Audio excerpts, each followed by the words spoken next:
Hello YouTube artist, I'm Kelly Hernig and welcome to In the Studio. Today is a continuation on my Stacks project, which is my weekly project through 2025. So far, we've done the cover together, we have talked design and composition, and today is all about color. So let's go paint. When we were together last, we worked out the composition for my first page after the cover.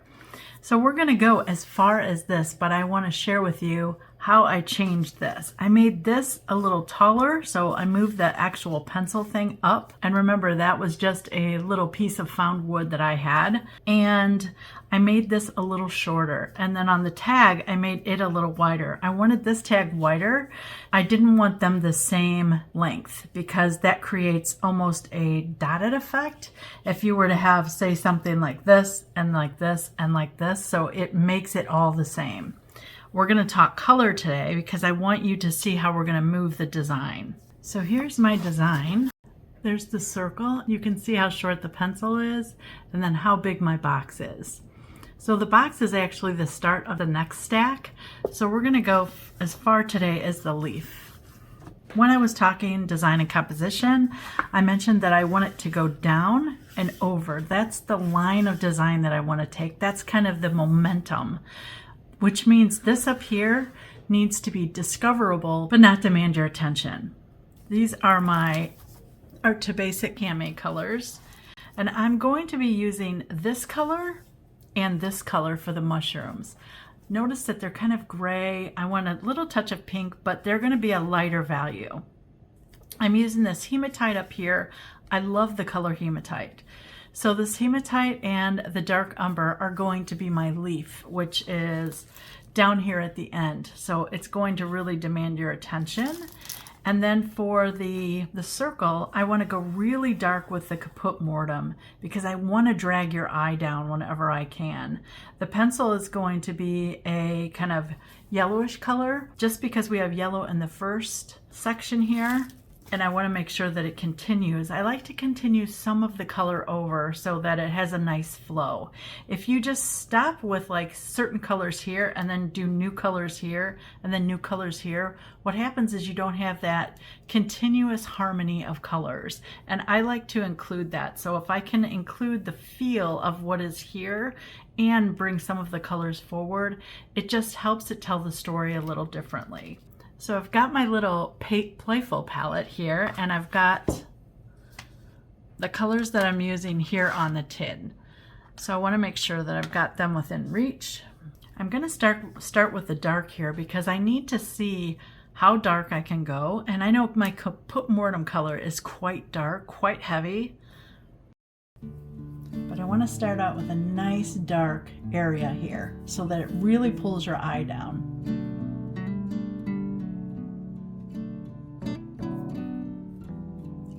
Water on that brush.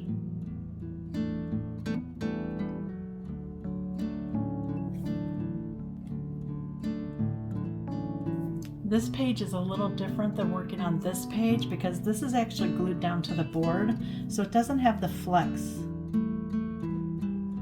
And it's kind of soaking up my paint, if you can see over here. It doesn't really let it move. And this is more, this concertina journal, which is a pocket concertina. It has more mixed media paper in it than watercolor paper, but I've learned to adjust and adapt because I've been painting on them now for 2 years. Okay, I'm going to dip right into my color now and just add some nice darkness. I want this top little level to be dark.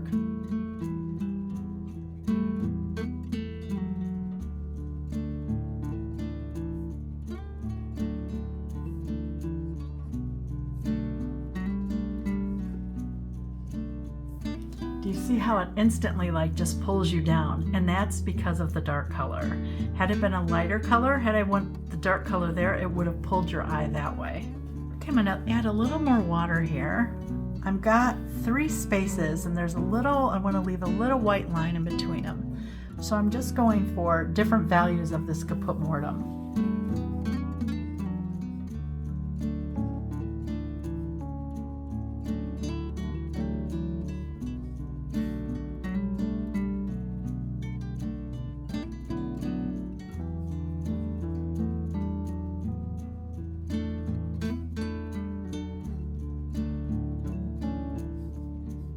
By adding water with watercolor, that's how you get the values.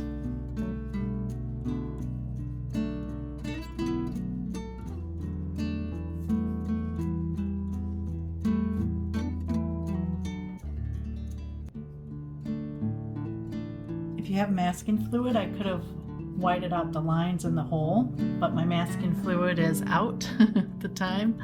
So I'm going to add a little more water here. I want it very light now.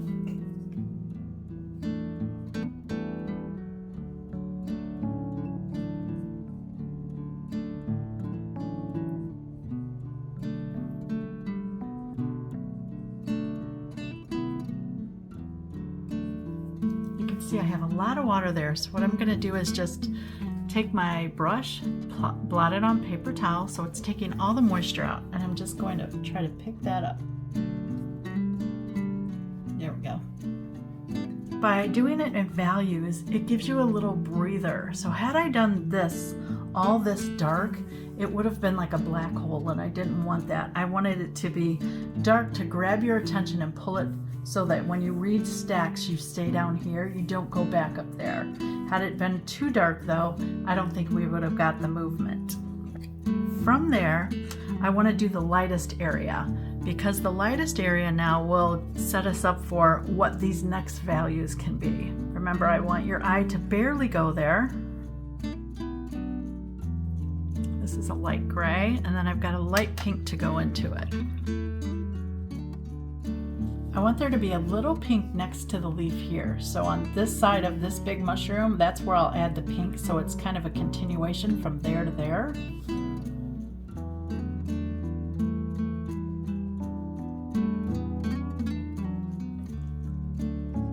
gonna try to leave a little bit more white. Remember, that's one of my goals this year, is to leave a little bit more white in my paintings.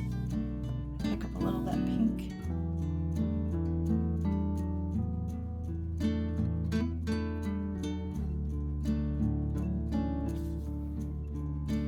Just water on my brush. Let's pull this along.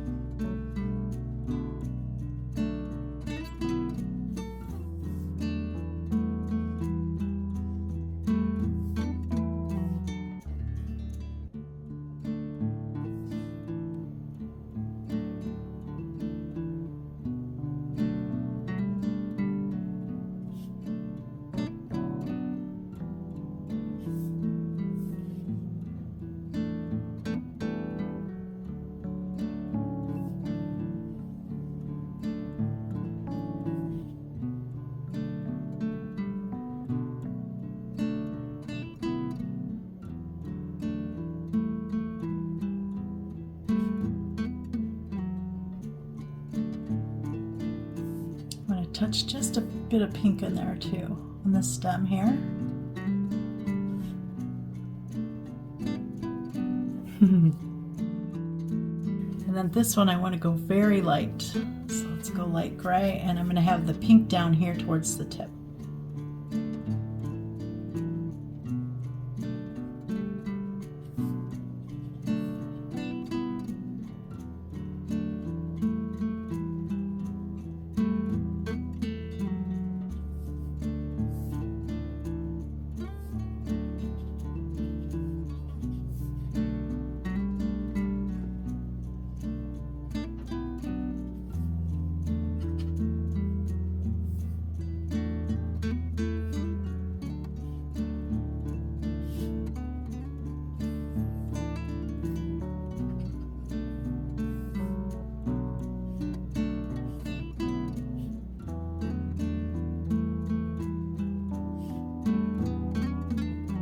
We've established our lights now and our really dark. So everything in between now, unless I want to pull your focus one way or another, like this leaf down here will be the next darkest thing, because I want you to go from here to here.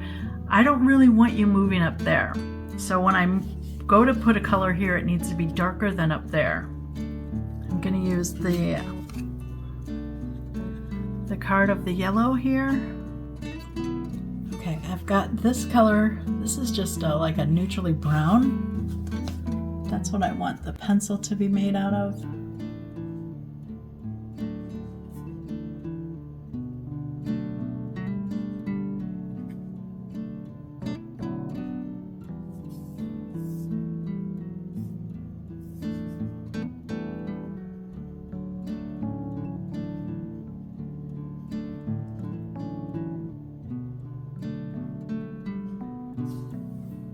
Just water on my brush now.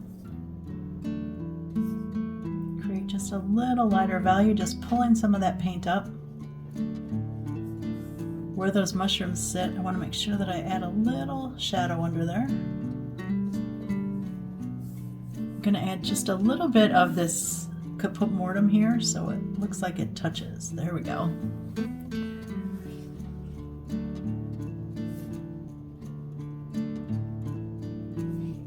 Okay, that yellow is going to add that little brightness that we have from this leaf here.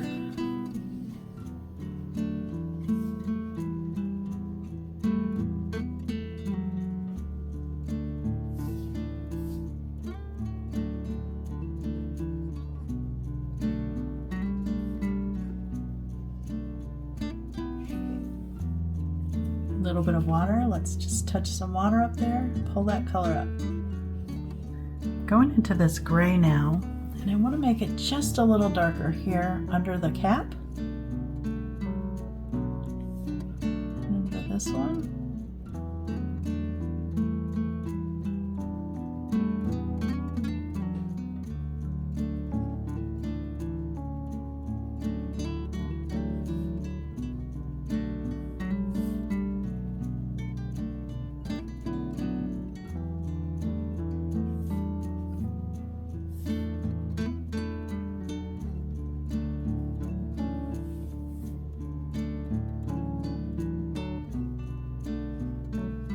Okay, we're down to the leaf here. The leaf, I want a little bit of hematite, which is a granulating color, and it's got kind of a terracotta color. Let's see how orange that is. I wanted the oak leaf to feel kind of fallish, but I'm also going to mix it with this brown up here because that's just way too bright for what I have on my palette so far. So by dulling it with a brown, it's going to tone it back just a little bit. Perfect.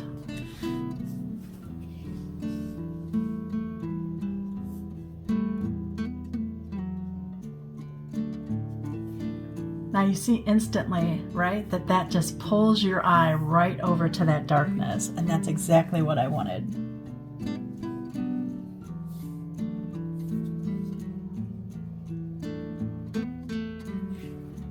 Just water on my brush now.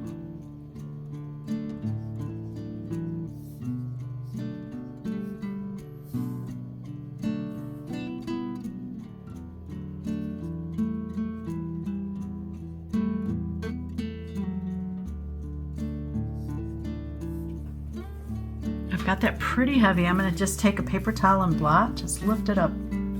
And now I can come back. It's not, I didn't want it that dark. Remember, I want your eye going there first. This just pulls you forward.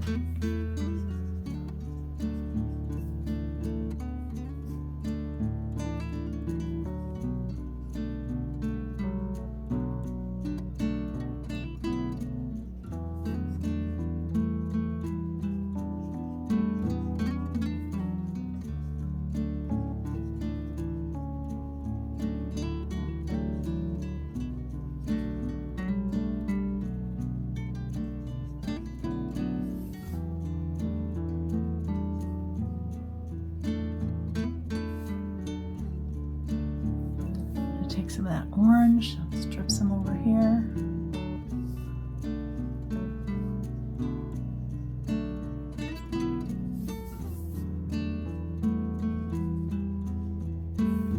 Okay, the stem, I really want to just be this little bit of the caput mortuum and a little bit of this brown.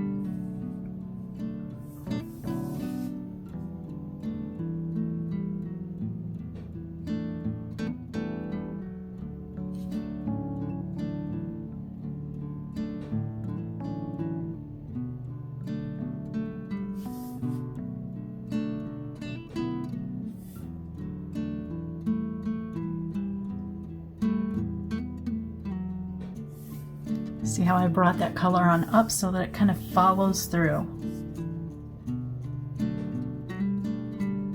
Doesn't take much. Okay, we need to add a darkness under this pencil here. It's just too light. you can see that it lacks kind of the value that everything around it does. You see how it kind of feels one note? So I'm going to go into that yellow. Let's touch a little bit of this kaput into it.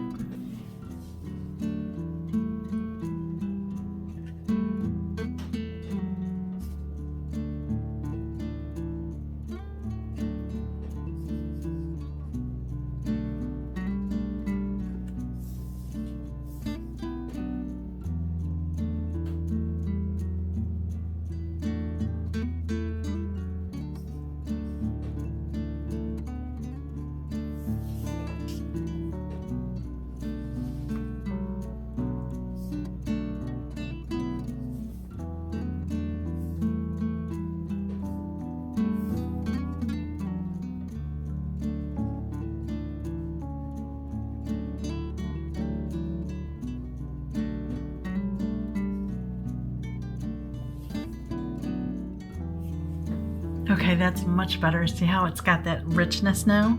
I have to put a string here. I think I'm going to tie in the gray there. I like the gray that it's kind of there, but it's not really standing in my face.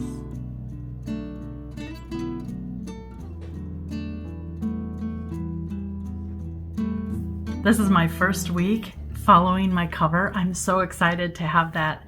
And I want you to notice that everything has its place. From here, you just kind of drop down to this, and then you go straight over here. And that's what I wanted you to do. That's why this is the deepest, then this, but notice that it has a bridge between the two of them. And yes, you notice this because of the weird shape. It's more organic, it's more flared, it's got lines, it's got different colors, but you really stay true to the values here. And when I come back to the next week, we're going to start with the square here and move forward. So I'm going to use that to gain your attention here, but then this will be a starting point for where the next stack starts, how it continues the flow and the color and the momentum of the piece. I really hope that you've enjoyed seeing this series. I've put together a stacks playlist if you've missed any of them, because throughout the year I'm going to be adding more and more to this, talking design with you, because I know a lot of you are really interested in composition and working on design and flow and continuous stories. That is something that I practiced all of last year and found and curated. You'll have till the end of January to save $50 in Found and Curated if you want to go a little deeper into design, composition, and storytelling. The Found and Curated video will be up on the screen at the end of this video. Feel free to watch it. And if you were inspired by today's video, please like or comment. If you haven't subscribed, please click the button. And as always, thanks so much for watching.